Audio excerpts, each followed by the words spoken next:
Quand on pense aux Émirats Arabes Unis, on pense au luxe, à la réussite, à la sécurité, un endroit où l'on vient chercher une vie meilleure. Et pourtant, derrière les gratte-ciel et les sourires de façade, il y a parfois une réalité qu'on ne soupçonne pas. Je m'appelle Testake, je vis à Dubaï.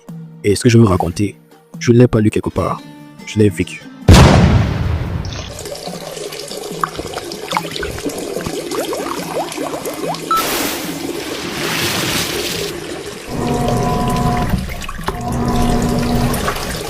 Je ne dirais pas que les Émirats sont un pays raciste, ce serait faux et injuste pour les nombreuses personnes bienveillantes que j'ai rencontrées ici. Mais il y a des moments, des regards, des attitudes, des paroles qui laissent un goût amer, qui te font douter et parfois qui te blessent. Tout a commencé simplement, je voulais apprendre une nouvelle langue pour m'ouvrir encore plus au monde. Mon cœur balançait entre l'arabe et l'espagnol et un jour, je tombe sur des cours audio en espagnol. C'était au tout début de mon apprentissage. Et vous savez, l'espagnol, c'est très proche du français et comme par hasard, je croise une espagnole dans la rue, belle, souriante. J'ai toujours été quelqu'un de courageux, un peu taquin avec les femmes, mais toujours respectueux. Alors, je lui dis bonjour et je lui fais un petit compliment.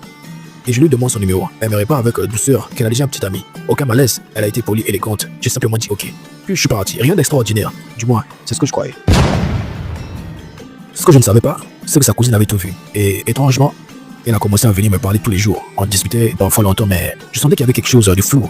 Quelque chose que je ne comprenais pas encore. Puis un jour, une femme plus âgée arrive vers moi avec un regard dur, plein de rage. Elle m'agresse verbalement devant tout le monde. Arrête de courir derrière ma petite fille, sinon j'appelle la police. J'étais sidéré, choqué. Je n'ai même pas eu le temps de répondre. Elle est partie comme elle est venue. Et moi, j'étais là, seul, humilié et surtout en colère. La fois suivante, quand la fille me salue, je l'ignore. Je n'arrive plus à faire semblant. Elle le remarque évidemment. Alors un jour, elle vient vers moi et me demande franchement, pourquoi tu m'ignores? Qu'est-ce que je t'ai fait? Je lui raconte tout. L'agression, l'humiliation et là, elle tombe des nues. Elle me présente ses excuses. Après discussion, on découvre que ce n'est même pas sa mère. Sa cousine, c'est la même qui parlait tous les jours. Tu m'avais vu discuter avec l'espagnol. Elle était en compétition avec sa propre cousine. Jalouse depuis toujours, persuadée qu'elle était moins belle. Elle a monté cette histoire de toutes pièces pour me faire fuir.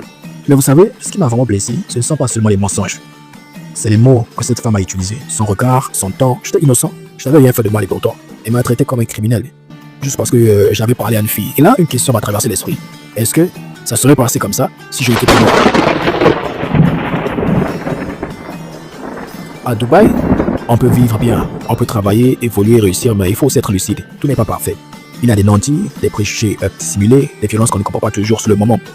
Mon histoire n'est pas un appel à la haine, c'est un rappel à la réflexion. Parce qu'avant de juger les gens sur leur apparence, leur couleur de peau, leur accent, il faut se demander et si c'était moi à sa place. Je continuerai d'apprendre, d'aimer et de sourire, mais je n'oublierai jamais cette scène. Parce qu'elle m'a rappelé que parfois le racisme n'écrit pas, il chuchote, mais il fait tout autant de mal.